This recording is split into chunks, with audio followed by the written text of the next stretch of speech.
Hi, I'm Jen Singer, the founder of The Event Industry, the ultimate resource guide for event planners. This applies to very new event planners, whether you're in college or you are an event planner that's been, managing events for a few years, but you're looking for tools and tips to help organize a million little details that go into planning your event. I own my own event business, cleverly named Jen Singer Events. And when I was starting this business about 3 years ago, I was looking for a lot of the resources that I ended up developing myself. I found that some of the online platforms or some of the apps were great for, a few of the things, but didn't answer a lot of the questions that were coming up for me about, selecting an event venue, which I'm going to talk about today. Or, what's a great checklist? They gave you a blank checklist, but I really wanted to know what to fill in the blanks on some of these elements. And so I just ended up creating these things for myself, and I just found that, if I could share these with other planners, hopefully it can help you with your events or your clients down the road too. We're talking about a subject today that I think is super important, selecting your event venue and how to handle the search like a boss, because that is what you are. And the reason I say that is because sometimes this can be a bit intimidating. I sometimes equate it to almost like buying a car, where it's sometimes a big purchase, especially if you're doing a big event. Then this is a big ticket item as part of your budget, and you want to make the best choice, and there's a lot of factors that could go into making that choice. And I want to just encourage you to gather all the information that you can, and also just remember that catering managers or sales managers or venue managers, one of the things is they have sales goals that they need to make, and they're very motivated to make those sales goals, and you are a sale. And just like with buying a car or a big ticket item, maybe for your home or for your business, you want to make sure that you make the best educated choice, and also don't get pressured into it. And also that you get the best deal, so that you don't pay top dollar price if you don't have to. There's many items that are very negotiable with venues that you should discuss up front before the contract is even signed, before you start the planning process. So that's the point where you need to kind of have those conversations. But one of the first questions on my freebie, the 17 essential questions to ask on a venue tour, which you can download for free from the eventindustry.com website. That's the eventindustry.com website. There's the 17 essential questions to ask on your venue tour. And a couple of these questions, you might want to just get out from the gate before you even go tour the venue. If it's, especially the first question, is the date available? Maybe you have a very specific date. You want to do this on, the Sunday of Memorial Day weekend, or, it needs to be on a Saturday in September.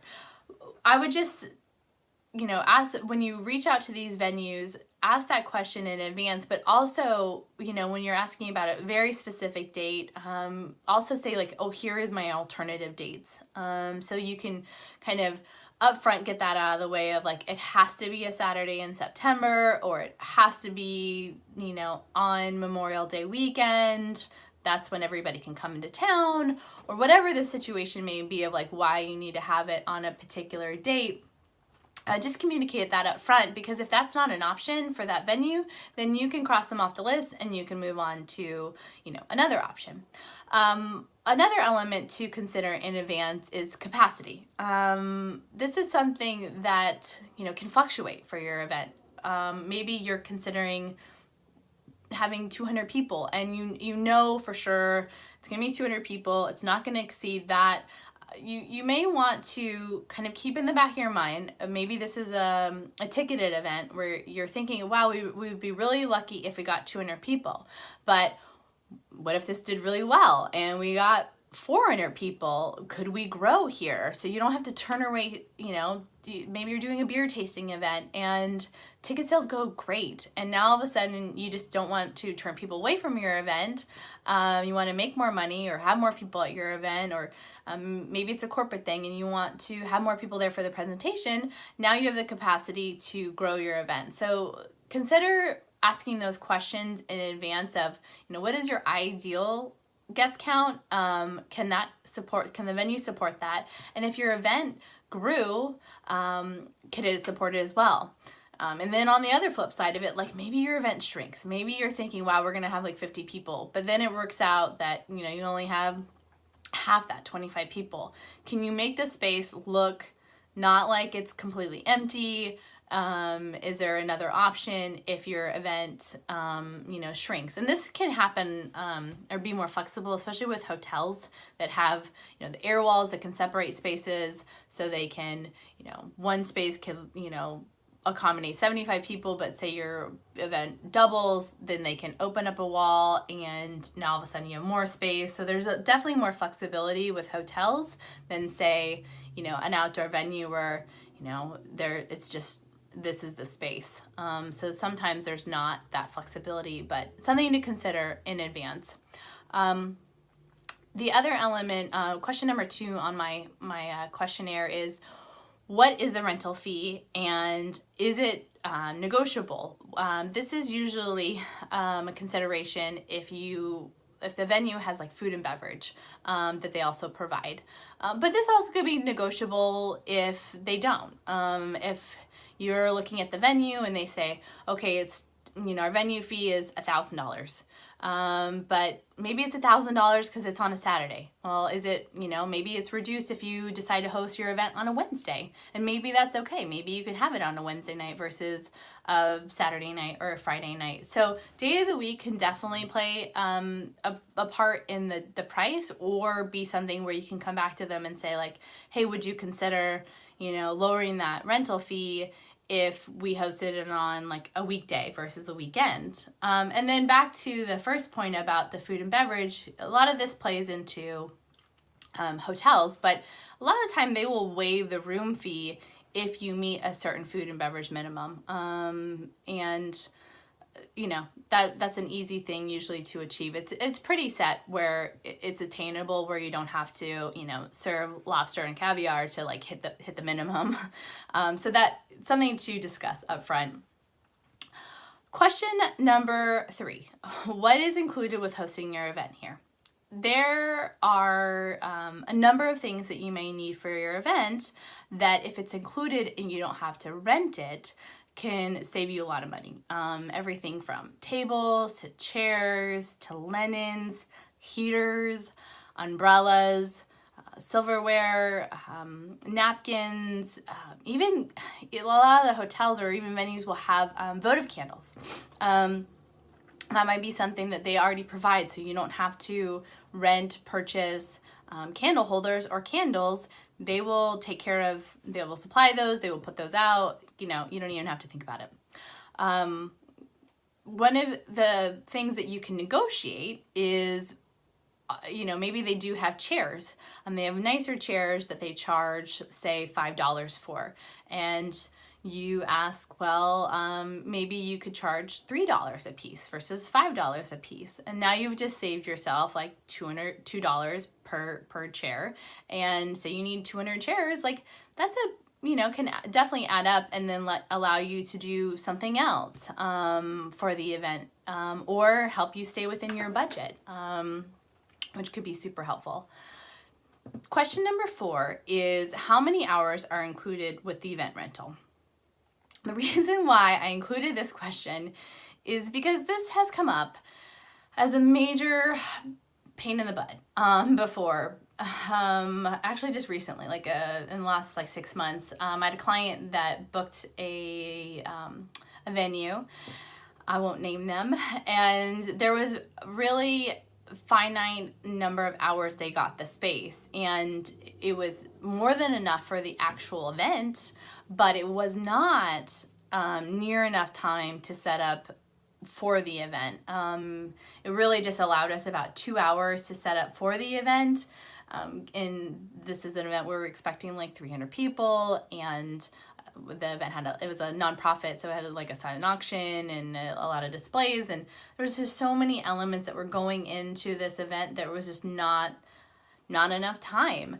But the contract was already signed, the hours were already set, and the only way around that was to pay more money to get more time. And we just didn't have any way around that. So I would caution anybody in advance to not only think about the time that you need for when guests arrive, but how much time do you need to set up? Like, bring everything in, the rental company, maybe you have to bring in outside catering, and they have to build a kitchen. There's plenty of events where I've worked at where there's no kitchen facility, and so the catering company actually has to come build a kitchen and bring an oven. And then on the back side of things, so say you get through your whole event, like how much time do you need to pack everything up and get out, where you have removed all the items from the venue. And a lot of that's spelled out in the contract. And the only way to adhere to the contract is to make sure that you have enough time and you don't want to like spend more money when you need that more time. So a big element that's come up, very recent for me, and something to be aware of. Where can the vendors load in and out? This is a question kind of a little bit down on the checklist. And the reason why I bring this up is because there's rental companies that will actually charge you if they have to use a ramp or go upstairs or even use an elevator. And you don't know that in advance until you are booking the rentals, and all of a sudden they tack on $150 like each way for taking it up these stairs, and maybe it's only like 5 stairs, or it's up a small ramp. I've had to kind of go back and forth with rental companies sometimes because some of them are big sticklers about it and some of them are far more flexible. So this might not be a point for anybody you work with, but I bring it up because it's something I've run into, and you just want to know that up front of like, oh, this event's going to be on a boat, and to get everybody on the boat, we have to like go up this huge ramp, and to go up this huge ramp, it's going to now cost us, $300 extra on top of the delivery fee for them to go onto the ramp. That actually happened before.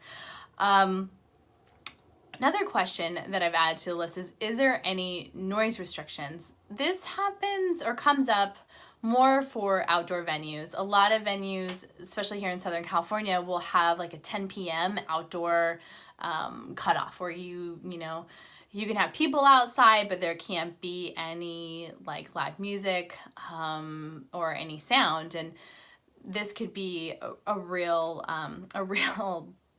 troubling situation is if you outlined before you've even shared your timeline with the venue that you have dancing from like 9 to 11 and that's outside, and all of a sudden now you have to cut dancing off at 10, but you haven't like discussed that, or it hasn't like come up until like right before the event date. All of a sudden you're in like not a fun situation in terms of what you've told your guests and what to plan, and it can just be kind of a headache to get through.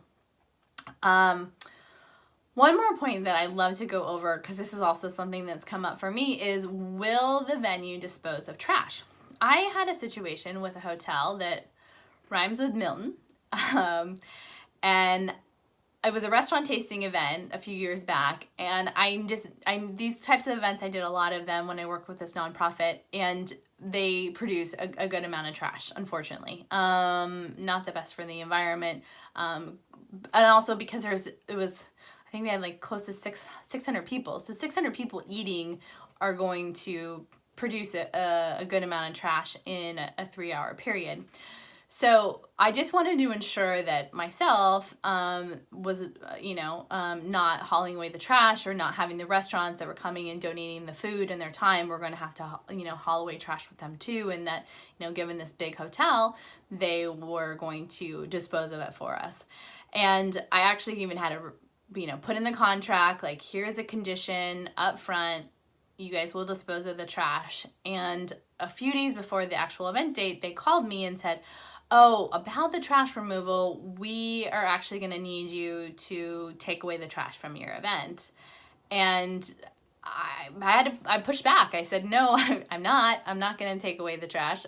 We put it in the contract, and I had a feeling this was going to come up. And they said that there was some big event that they had, or there was a convention in town and their trashes were full, and I don't, blah, blah, blah. For whatever reason, they couldn't dispose of the trash. But I just said, it's in the contract that we can leave it there. We're not going to take it away. So, figure out a solution other than us taking it away. And there are times where you are at a venue that this is spelled out like well in advance. Like, it's a small boutique kind of place, and they don't have big trash. And they do say, like, you have to take away your trash at the end of your event. And you usually pony that off to catering companies, and they're used to it. You do want to discuss that in advance with your catering company, just letting them know, like, hey, we do have to remove all trash. Well, you guys will take care of that. Yes. Okay, great. So everybody's on the same page. So there are situations where you do have to haul away your trash. But if it's a big facility, I would just make sure that you have that conversation up front so it doesn't come up again.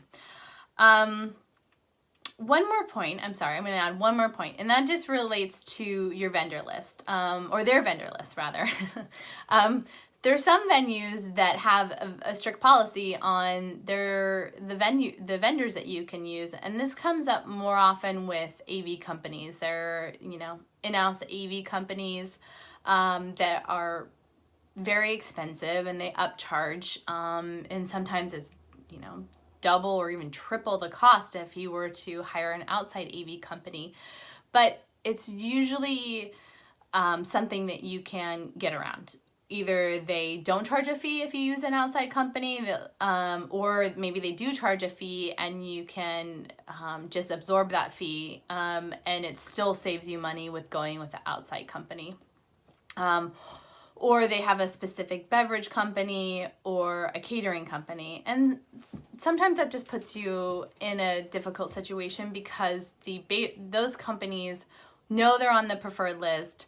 You don't have a lot of room for negotiation because they know that that you're obligated to use them. I mean, they still want the business, but